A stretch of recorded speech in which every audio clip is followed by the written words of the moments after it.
함께 우리 말씀을 찾아 읽어보시겠습니다. 시편 2편 12절의 말씀입니다. 시편 2편 12절 우리 같이 한 목소리로 읽어보시겠습니다.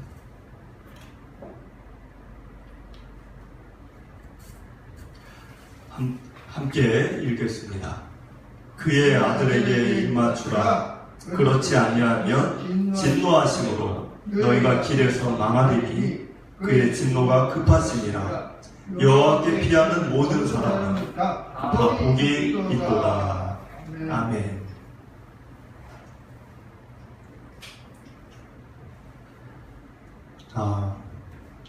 참 무더운 날들의 연일 이어짐이지만 그래도 많은 더운 날들은 지나고 이제 점점 좀 시원해질 것을 기대하며 여러분들의 그 7, 8월을 하나님께서 예배로 또 여러분들 삶 속에서 위로하시고 강건케 하셔서 9월을 이어가게 하시기를 축복을 드립니다.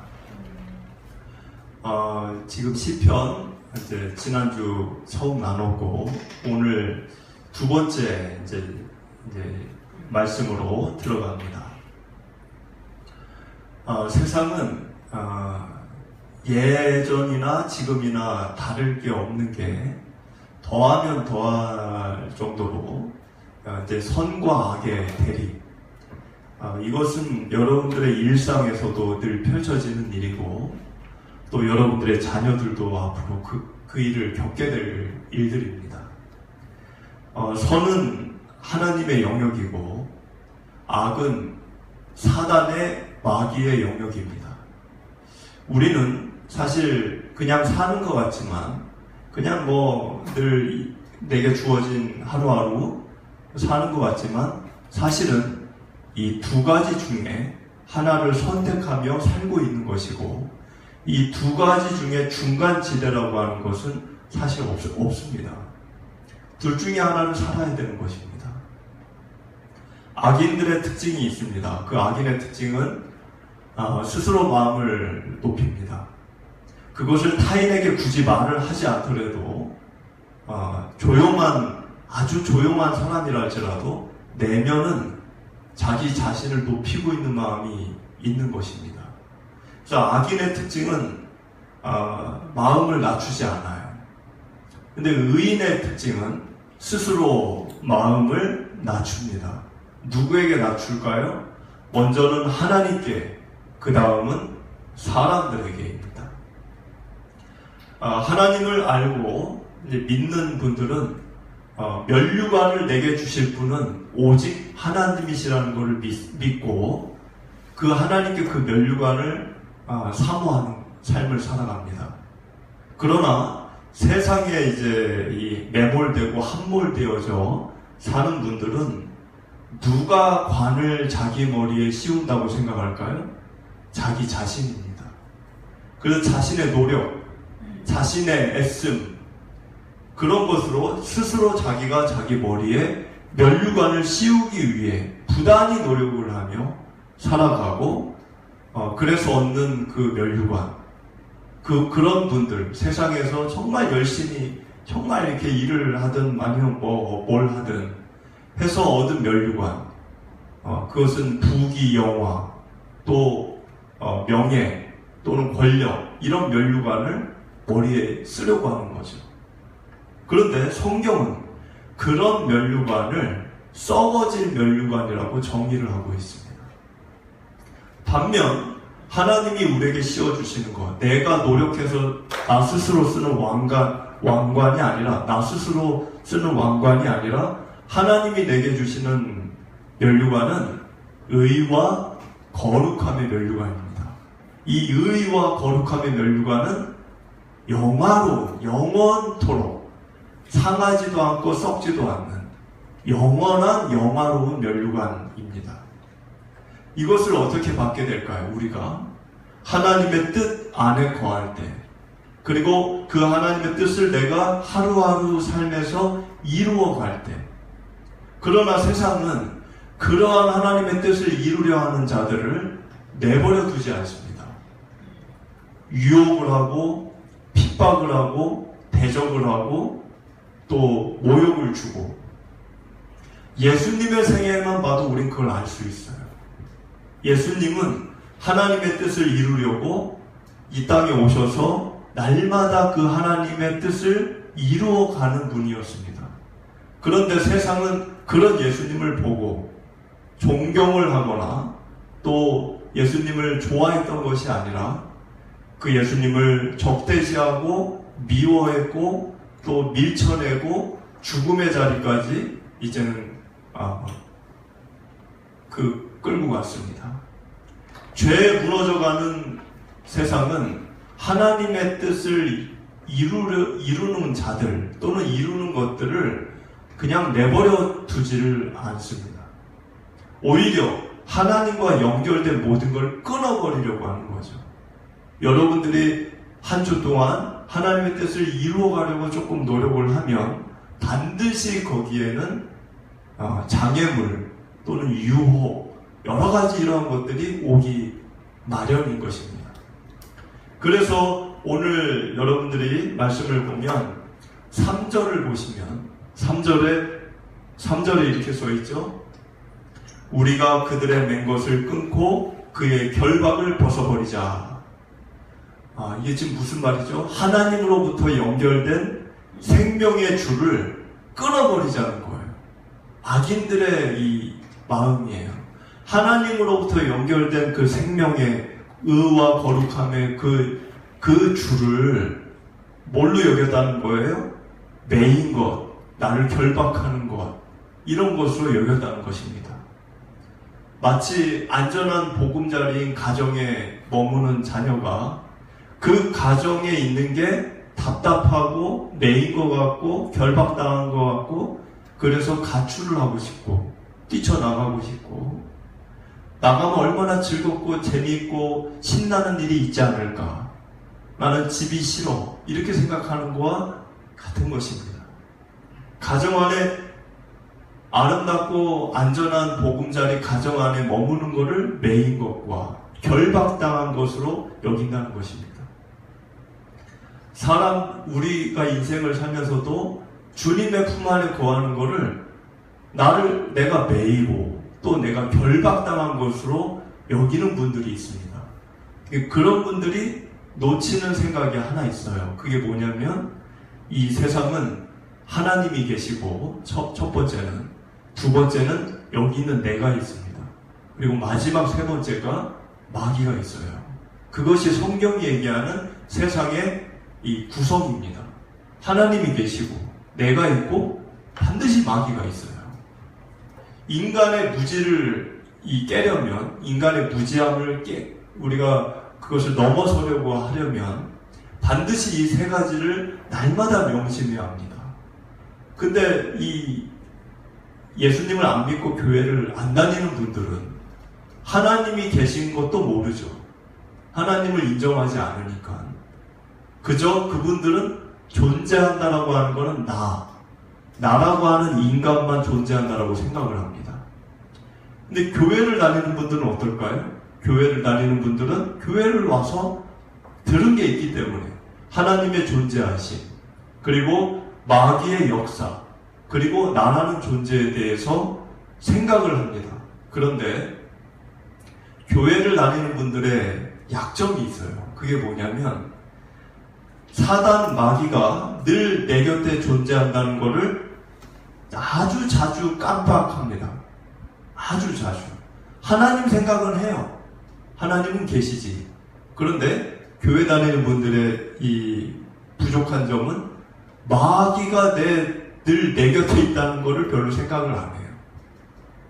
마귀는 하나님의 일을 최선을 다해서 정말 열심히, 정말 적극적으로 우리에게 그것을 펼쳐지지 못하도록 다가오는데, 정작 우리는 마귀에 대한 생각을 거의 하지 않습니다. 오늘 1절과 2절은 마귀 사단이 어떻게 우리에게 역사하는지 서술하고 있어요.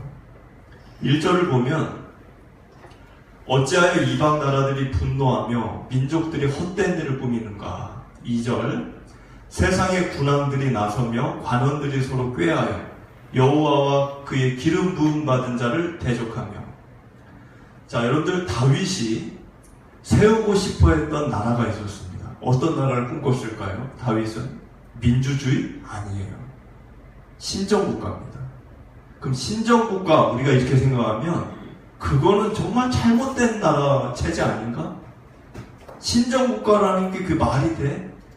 이렇게 생각할 수 있죠. 그런데 다윗은 하나님만을 믿는 신정국가를 꿈꿨습니다. 그래서 자기가 왕이지만 왕조차도 하나님에게 굴복을 하고 순종하는 그런 신정국가를 꿈꿨어요. 그런데 그 다윗이 꿈꾸는 그 나라를 회방하는 나라들이 있었어요. 그런 나라가 이루어지지 못하도록 회방하는 나라. 그게 주변에 있는 이방국들이었어요. 암몬, 모압, 아말렉, 블레셋, 에돔, 이런 나라들. 그런 나라들은 이스라엘 다윗이 통치하던 시대에 계속 괴롭히고 쳐들어오고 회방하고 방해하고 그런 일을 하게 됩니다. 그래서 다윗의 왕국이 그런 시달림을 계속 받는 거예요.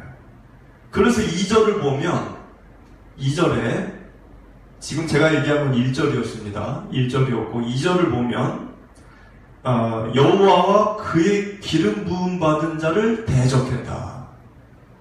여기 여호와는 하나님이고 그의 기름 부음 받은 자는 다윗을 얘기하는 거죠. 자, 그런데 이렇게 이해를 했는데 사도행전 4장을 읽어보니까 이거를 다른 것으로 설명을 하고 있어요. 사도행전 4장을 제가 앞에 보여드리겠습니다. 사도행전 4장 24절. 자, 이 장면은 베드로와 요한이 성전 앞에 있는 안전뱅이를 고친 다음에 복음을 전했습니다. 근데 그 복음을 전하는 것을 들은 사두개인과 제사장들이 이 사도들을 붙잡아가지고 감옥에 가뒀어요. 그래 신문을 합니다. 그래 신문을 하면서 뭔가 좀 중형을 이렇게 때리려고 했는데 아무리 이 사람들의 그 문제점을 찾으려고 해도 찾아지지가 않는 거예요. 그래서 어쩔 수 없이 풀어줬어요. 풀어주고 나서 이 사도들이 동료 사도들에게 가서 이제 만나가지고 자기들의 그동안 있었던 일을 얘기를 해줍니다. 그때 그들이 하나님 앞에 같이 기도한 내용이에요. 자, 이 앞에 보면 24절을 보면 기도를 같이 하는데 그들이 듣고 뭘 들어요? 사도들에게 그동안 있었던 일을 들은 거예요. 복음을 전했는데 감옥에 가고 어쩌고 저쩌고. 그걸 듣고 한마음으로 하나님께 기도를 하는데 하나님께 소리 높여 이르되 대주제여 천지와 바다와 그 가운데 만물을 지은 이시오. 그러면서 25절에 또 주의 종 우리 조상 다윗의 입을 통하여, 이 다윗의 입을 통했다는 거는 시편 2편을 다윗이 기록했다는 거예요. 우리가 읽는 시편 2편을 다윗이 기록했다는 말을 이렇게 표현한 겁니다. 그러면서 성령으로 말씀하시기를 어찌하여 열방이 분노하며 족속들이 허사를 경영하였는고. 이 말씀이 여러분들이 오늘 읽었던 1절 말씀이에요. 1절 말씀 똑같은 말씀입니다. 1절과. 그리고 그 다음을 보니까 세상의 군왕들이 나서며 관리들이 함께 모여 주와 그의 그리스도를 대적하도다 하시니로소이다. 지금 여기 있는 말씀이 여러분이 오늘 읽었던 2절, 본문 2절의 말씀이에요. 똑같은 말씀이에요. 자, 똑같은 말씀인데 차이가 있습니다. 차이를 제가 설명해 드리면 25절, 그러니까 이 앞에 있는 화면 오늘 본문 1절 말씀이에요. 여기를 보면 여기 지금 앞에 화면에 있는 말씀에는 열방이라고 되어 있는데 열방. 여러분이 갖고 있는 성경의 시편 2편 1절은 열방이 아니고 이방 나라로 되어 있어요. 이방 나라. 아말렉, 암몬, 모압, 블레셋 이런 나라를 얘기하는 거예요. 그리고 족속들이, 여기는 족속들이라고 되어 있는데 여러분 오늘 본문 1절에는 민족들이 이렇게 되어 있죠. 그리고 그 다음 절을 보면 여기는 이제 관리들이 이렇게 되어 있는데 여러분이 보는 오늘 본문 2절은 관원들이 이렇게 되어 있고 주와 그의 그리스도를 이렇게 되어 있죠. 주와 그의 그리스도라고 화면에 되어 있죠. 근데 오늘 본문에는 여호와와 그의 기름 부음 받은 자로 되어 있습니다. 여기서 눈여겨보게 될 말씀이 뭐냐면 주와 그의 그리스도라는 문구예요. 주와 그의 그리스도. 오늘 본문에는 그걸 어떻게 썼죠? 여호와와 그의 기름 부음 받은 자. 그러면 여호와와 그의 기름 부음 받은 자를 대적하고 괴롭히고 핍박하고 했다는 건데 여호와와 그의 기름 부음 받은 자가 아까는 다윗인 줄 알았는데 여기 사도행전 4장을 보니까 다윗이 아니라 뭐라고 써 있어요? 예수님이라고 써 있는 거예요. 예수님. 베드로와 요한이 설교를 한 거예요. 베드로와 요한이 지금 뭐라고 얘기한 거? 시편 2편의 2절은 예수님을 얘기한 거다. 그래서 이 사도들이 우리가 지금 복음을 전하는데 핍박을 받고 있다. 감옥에 가고 있다. 우리가 지금 사두개인 제사장들, 저 권력자들 때문에 복음 전하는 게 어려움을 겪고 있다. 그거를 어떻게 표현했냐면 주와 그의 그리스도를 핍박하고 괴롭히는 걸로 얘기를 한 겁니다. 여러분들 왜 사도들을 괴롭히는 거를 주와 그의 그리스도를 예수님을 핍박하는 것으로 얘기했을까요? 왜? 근데 교회는 건물입니까? 교회는 건물이 아니에요. 교회 건물이 없어도 교회를 개척할 수 있는 거예요, 사실은. 지금은 그게 교단마다 법이 좀 상이하지만 교회는 건물이 아니에요. 교회는 공동체입니다. 믿는 이들, 그리스도를 주라고 고백하는 이들의 공동체예요. 건물이라는 건 없어요, 거기. 그러니까는 왜 교회의 머리가 예수님이냐? 그 공동체를 이끄시는 신앙의 고백의 주가 예수님이니까 교회의 머리가 예수님이고 교회는 예수님의 몸입니다. 교회가 예수님의 몸이라는 것은 예수님이 살아서 행했던 모든 일들을 교회가, 그 공동체가 한다는 거예요. 복음을 전하고 또 어려운 이들을 돕고 하나님의 나라를 선포하고 주님이 살았을 때 하셨던 일을, 주님이 몸을 갖고 이 땅에서 하셨던 일을 이제는 교회가 그 일을 대행을 하는 거죠. 하나님의 뜻을 대신 예수님 대신 하는 거죠. 그러니까 교회가 예수님의 몸이에요.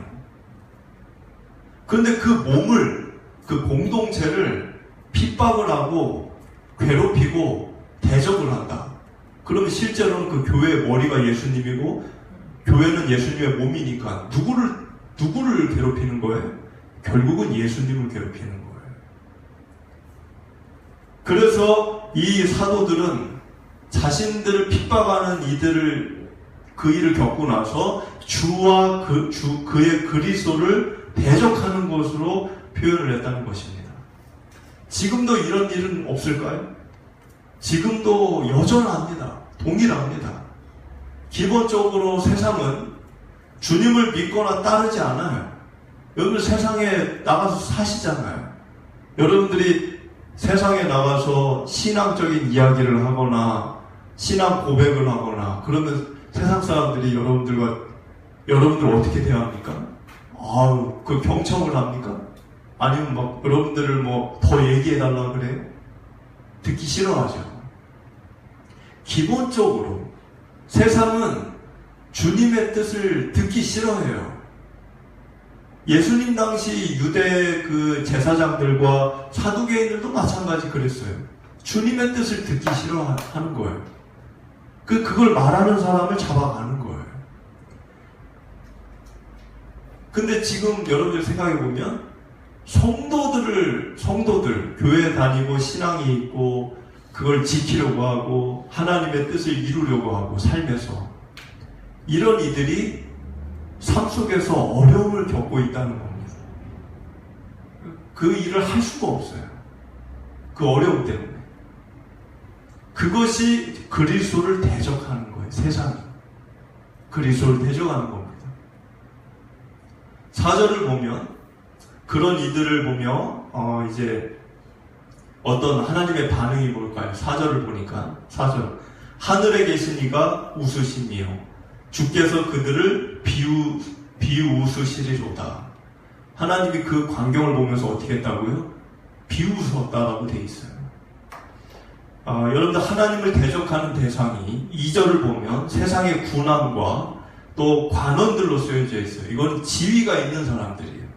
그러니까 사람의 미숙함은 뭘까요? 사람의 미숙함은 뭔가를 갖고 있고 얻고 누리고 있고 풍요롭고 그러면 금세 하나님을 저버려요. 그리고 스스로 자기가 왕이 됩니다. 그래서 진정한 왕이 되는 하나님을 대적해요. 그게 패턴이에요, 패턴. 뭔가를 갖게 되면 그게 돈이 됐든 또는 뭐 권력이 됐든 뭔가를 갖게 되면 자기가 왕이 돼요. 자기가 왕이 되니까 하나님이 왕 되는 게 싫죠, 당연히. 그러니까 하나님을 대적하는 거죠. 그런 모습을 보면서 하나님이 4절에 웃었다는 거예요. 근데 여기 웃었다라는 표현보다 4절을 보니까 하늘에라는 단어가 있습니다. 하늘에. 하늘이라고 하는 말을 왜 썼을까요? 이 세상과 대조되는 단어, 땅. 이 땅이라는 말에 대조되는 단어죠. 이 세상은 땅이니까. 하늘이라고 하는 것을 왜 썼냐면 절대로 인간이 닿을 수 없는 곳에 하나님의 처소를 묘사한 겁니다. 인간이 절대 닿을 수 없는, 여러분 우주선이 아무리 발달해도 하늘 아무리 쏘아 올려도 빛의 속도로 몇백 광년을 가도 끝이 안 나오는 게 우주죠. 빛의 속도로. 아무리 우주선이 좋아도 하나님께 닿을 수 없어요. 그 곳에 계신 하나님, 그 초월성과 그 하나님의 인간이 닿을 수 없는 광대하심, 그곳에 계신 하나님이 우리를 보면서 자신을 대적하는 저 낮고 낮은 땅에 있는 사람들을 보면서 하나님이 웃으셨다는 거예요. 자기를 대적하는 거예요. 여러분, 그 높은 곳에 있는 하나님이 바벨탑을 쌓은 사람들을 보면서 어떻게 생각이 들으셨을까요? 바벨탑을 왜 쌓았어요? 하늘에 닿고자 쌓았죠? 하늘에 닿아보려고. 근데 그 높은 곳에 계신 하나님이 봤을 때는 정말 어리석고 웃음밖에 안 나오는 일인 거죠. 우리가 하나님을 대적하는 일이 그 정도밖에는 되지 않는다는 것입니다. 5절을 보면 그때 분을 바라며 진노하사 그들을 놀라게 하여 이르시기를 내가 나의 왕을 내 거룩한 산 시온에 세웠다 하시리로다. 자, 저마다 자기가 왕이에요. 저마다 자기 인생의 주인을 자기로 삼아요. 그리고 뭐 좀 가지면 자기가 정말 왕이 된 줄로 착각을 해요. 그런 이 세상에 하나님이 지금 뭘 하셨죠? 6절을 보니까 내가 나의 왕을 내 거룩한 산 시온에 세웠다. 자, 요한복음 18장 37절 말씀, 이 앞에 화면을 보면 빌라도가 예수님을 신문할 때 이런 말을 했죠. 빌라도가 이르되 그러면 내가 왕이 아니냐? 예수께서 대답하시되 내 말과 같이 내가 왕이니라. 내가 이를 위하여 태어났으며 이를 위하여 세상에 왔나니 곧 진리에 대하여 증언하려 함이로다. 자, 여기 보면 빌라도의 말에 예수님이 뭐라고 그러죠? 자기 자신이 왕이라고 얘기를 했어요. 사실 예수님은 왕이세요. 왜? 하나님이시잖아요. 본인이 이 세상을 창조하셨고 우리를 만드셨고 본인이 만든 건데 우리가 그 안에 살고 있는 건데 이런 질문을 받은 자체가 얼마나 그 입장에서는 얼마나 황당한 질문입니까? 네가 왕이냐? 아니, 내가 만든 그 대상이 만든 이에게 네가 왕이냐? 그래서 이 6절을 보니까 하나님께서는 진정한 왕, 누가 왕인지 잊고 사는, 저마다 자기가 왕이라고 착각하는 그런 세상에 원래 왕이었고 진짜 왕이셨던 예수님을 이 땅에 보내신 것으로 이제 밝히고 있는 거죠.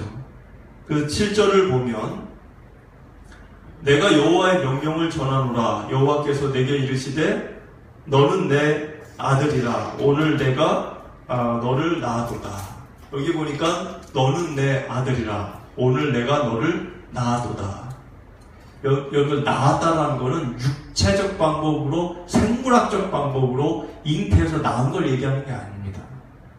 이 낳았다라고 하는 것은 부름, 선택이라는 의미예요. 그러니까는 성부 하나님께서 성자 예수님을 부르신 거예요. 그 부름에 예수님은 순종을 하고 화답을 한 겁니다. 순종하겠습니다.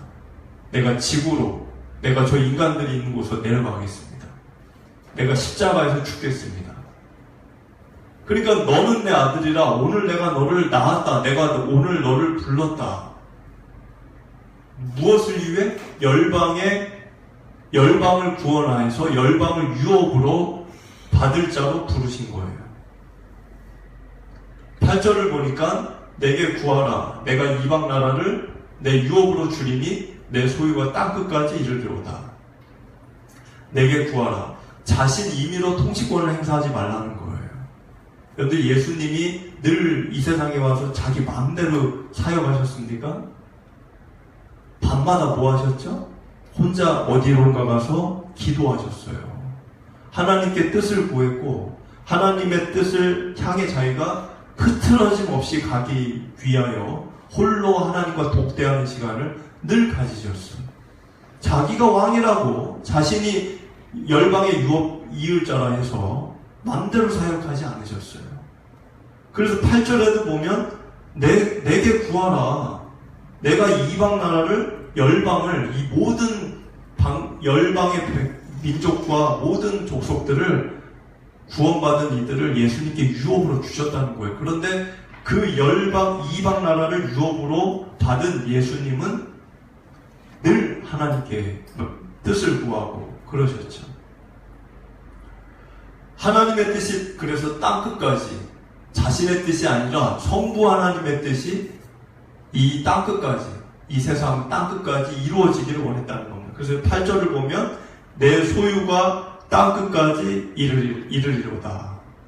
여러분들, 그 제자들에게 예수님이 뭘 명령하셨죠? 승천하시기 전에 예루살렘과 유대와 사마리아와 어디까지? 땅끝까지 가라고 하셨죠.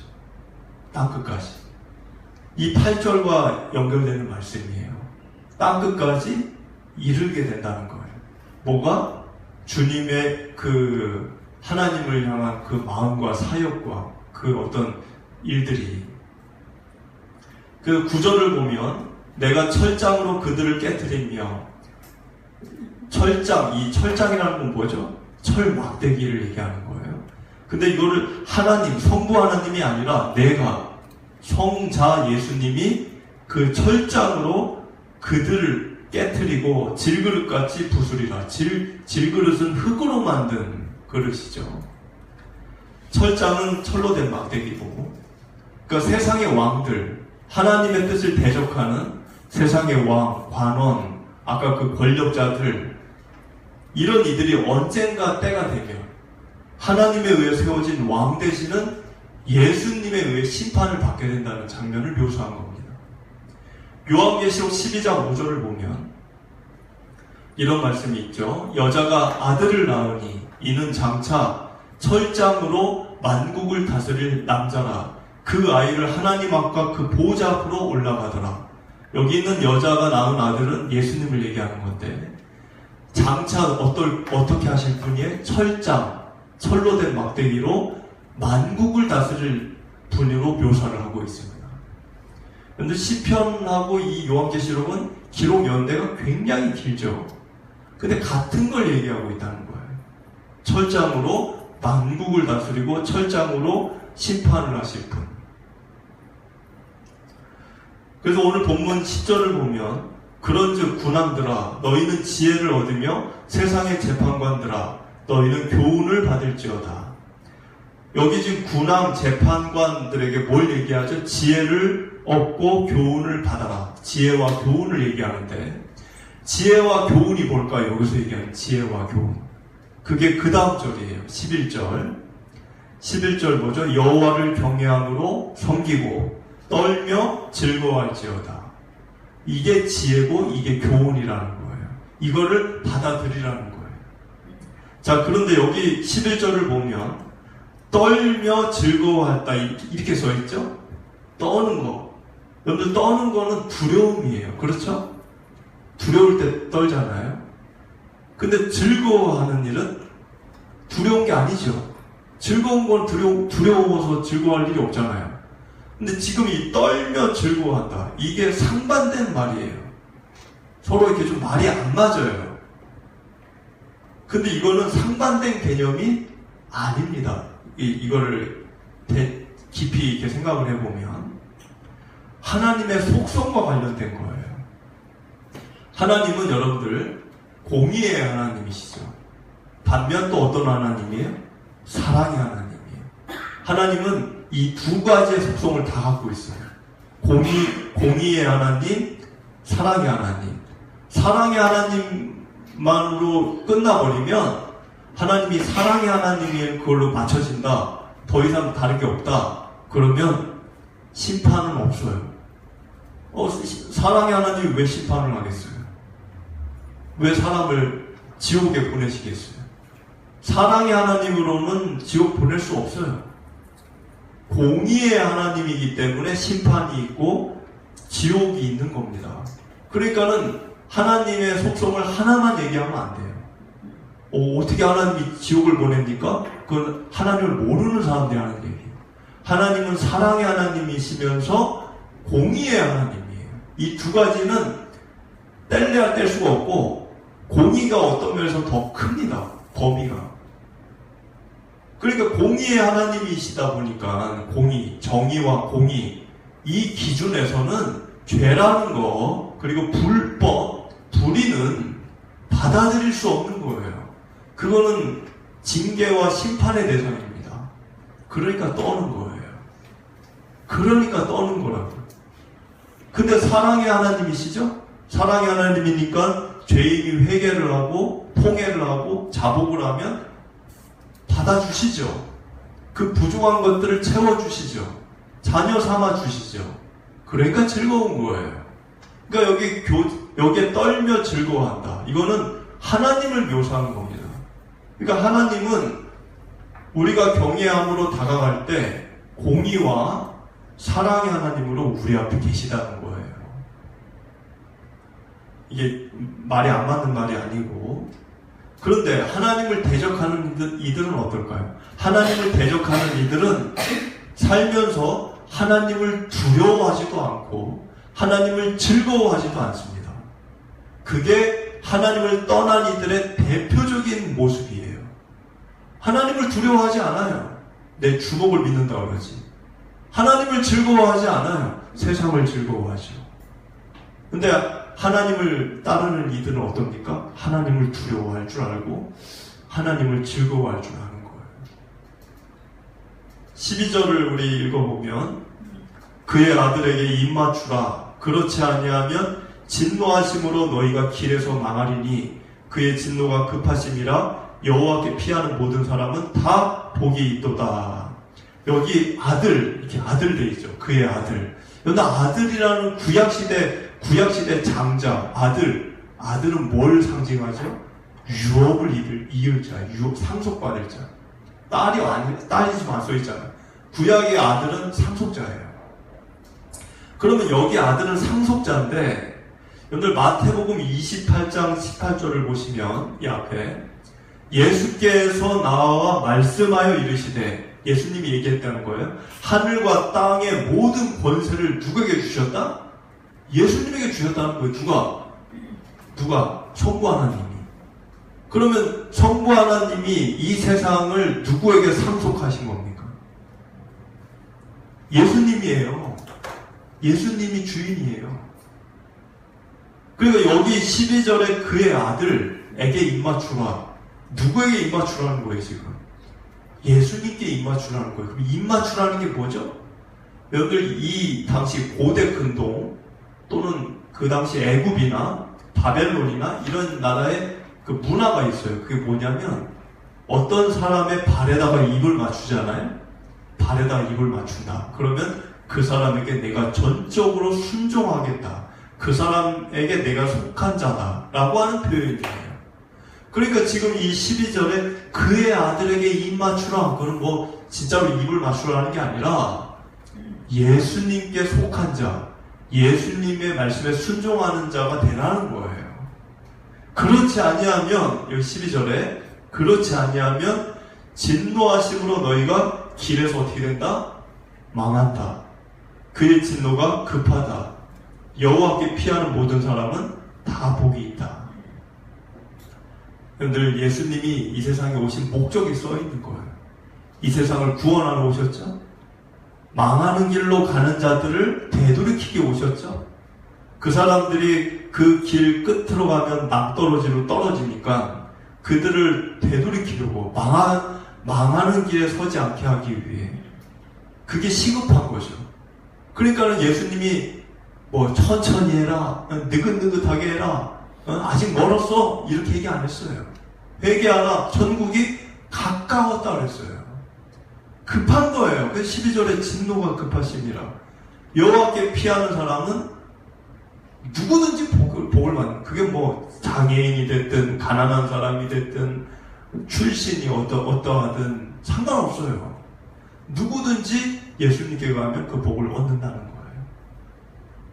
반대로 내가 좀 뭐가 있다고 해서 내가 스스로 왕이 되어서 내 삶에서 왕 되시는 예수님을 밀쳐내고 그리고 세상에 입맞추고 예수님께 입맞추는 게 아니에요. 세상에 입맞춰요. 세상에 속한 자, 세상에 굴복하는 자. 그래서 세상에 순종하고 살아가면 주님의 진노를 피할 길이 없다는 겁니다. 그런데 주님의 교훈과 이 지혜, 여기서 아까 그 교훈과 지혜를 뭔지 제가 설명드렸죠? 그 주님을 경외하고 또 섬기고 떨며 즐거워하는 거. 그게 교훈이라고 그랬죠. 지혜라고 그랬죠. 그 길에서 여러분들이 벗어나지 않는 언제나 그러한 삶을 살게 되시는 여러분들 되시길 축복을 드립니다.